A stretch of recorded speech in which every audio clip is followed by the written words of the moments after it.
Let's do the Let's Talk series. Today we're going to talk AFD, negative fan machines or air scrubbers.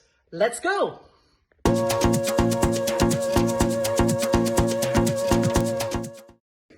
Air filtration devices. That is the correct name for these units, which is they filter air through the environment and it goes into a fan, disperses. A fan is being discharged onto the surrounding, captures it, and then dumps it back into the surrounding by sucking the air into it. It goes through a pre-filter and then the HEPA filter that's inside the box. They come in different designs. This is the most common one that you see. This one is by ASD products. It's designed by Ken and David Hodge. So they have a very unique unit that has 4 fan disbursement. So it's really good. You can put lay flats and just discharge it to different rooms.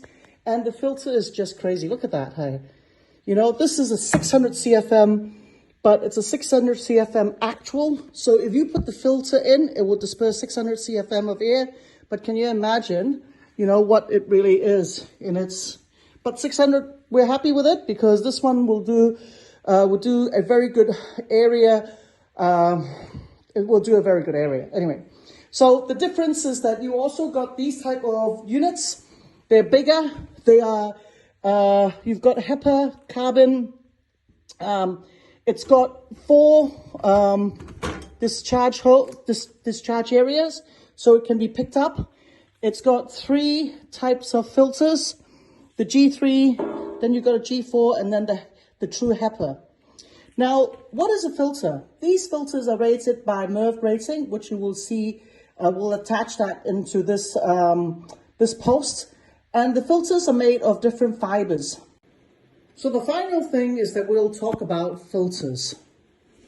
You pick up a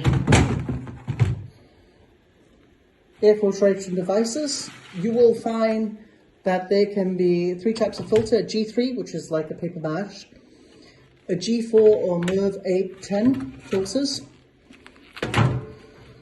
which is regulated and pretty much tested to tell you what the ratings is.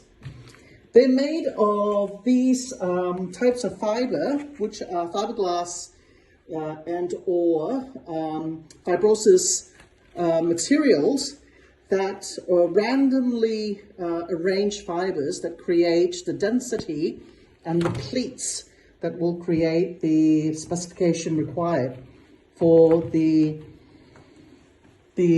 filters. And of course, as you can see, the HEPA filter is a lot different. It's more, they have more pleats. These high efficient particulate air filters has to really meet a certain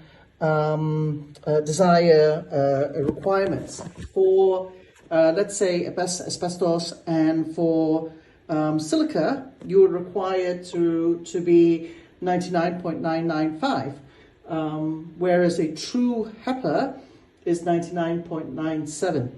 Most of these machines that we do is that, especially for silica and asbestos, they have to go through a DOP testing, which is a disbursement of air particulates. It will go through a cloud disbursement of the oil particulates, and the process is to challenge the seals, the joints, the filter, the machine, and itself. So basically that is, it follows a regulation code, which is the AS6 335.26.69 in section AA22201.2. So I think I'll just put that into the link in itself. So as you know, like I was saying, is that this one is 99.97, which is 3 microns, or it goes as low as 99.95. So these HEPA filters, of course, like I said, it's made of random fibers that just kind of fits itself and compacts itself into 3 forms, say, of capture: interception, impaction and diffusion. Basically is big, small, medium, goes through the filters and it gets landed. It either lands on it because they're big, or gets passed through the fiberglass, will probably click onto it, like impact it, and diffuses where they are really, really small, that goes through it. Right. So basically that is what a HEPA filter does.